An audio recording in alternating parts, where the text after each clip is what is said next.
रायबरेली में कौन होगा भाजपा को उम्मीदवार, अमित शाह ने बताया कांग्रेस पर खूब बरसे। लोकसभा चुनाव के लिए 2 चरणों की वोटिंग खत्म हो चुकी है। 2019 की तुलना में इस साल करीब 3% का मतदान हुआ। हालांकि भाजपा के कद्दावर नेता और देश के गृह मंत्री अमित शाह अपनी पार्टी की जीत को लेकर आश्वस्त हैं। उन्होंने कहा कि वोटिंग कम होने के बावजूद उनकी पार्टी की सीटों की संख्या बढ़ेगी। इसके साथ ही उन्होंने ये भी दावा किया कि उनकी सरकार ने झारखंड, बिहार, तेलंगाना, ओडिशा, आंध्र प्रदेश और महाराष्ट्र में नक्सलवाद को पूरी तरह खत्म कर दिया है। वहीं दिए एक इंटरव्यू में अमित शाह ने कई मुद्दों पर अपना पक्ष रखा है। उन्होंने कहा कि छत्तीसगढ़ में भाजपा के सत्ता में लौटने के बाद 4 महीने के भीतर 90 नक्सली पकड़े गए, 123 गिरफ्तार किए गए और 250 ने खुद आत्मसमर्पण कर दिया।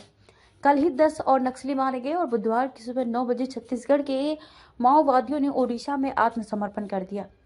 ईवीएम में हेरफेर के आरोप पर विपक्ष का पलटवार। अगर आप चुनाव लड़ते तो ऐसा नहीं कहते। मशीन को सभी पोलिंग एजेंटों से सील कर दिया गया है। इससे छेड़छाड़ नहीं की जा सकती। वे सिर्फ बहाने ढूंढ रहे हैं। लोग पूछेंगे कि आपको कैसे पता कि आपको कितनी सीटें मिलेंगी। इस सवाल के जवाब में अमित शाह ने काउंटर सवाल किया। उन्होंने पूछा कि तो फिर राहुल गांधी को कैसे पता चला कि हमें 150 सीटें मिलेंगी? क्या राहुल ने ईवीएम से छेड़छाड़ की है? जमीन पर काम करने वालों का अपना आकलन है। बात सिर्फ इतनी है कि हमारे आकलन अधिकतर सटीक होते हैं। बीजेपी रायबरेली के उम्मीदवार का ऐलान क्यों नहीं कर रही है? रायबरेली में हमने तय किया है कि उनका उम्मीदवार घोषित होने के बाद हम ऐसा करेंगे। हमारे पास 3 उम्मीदवार हैं।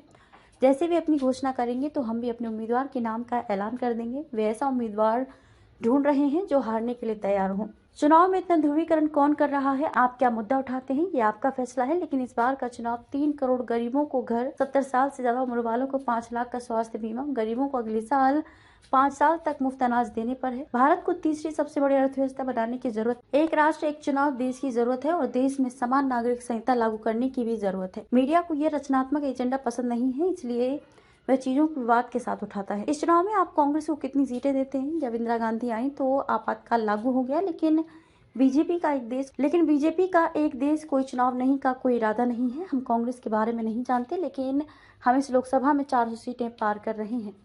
दूसरे चरण के बाद बीजेपी को कितनी सीटें आ रही हैं? इस सवाल के जवाब में अमित शाह ने कहा कि हम 100 से ज्यादा लोकसभा सीटें जीत रहे हैं।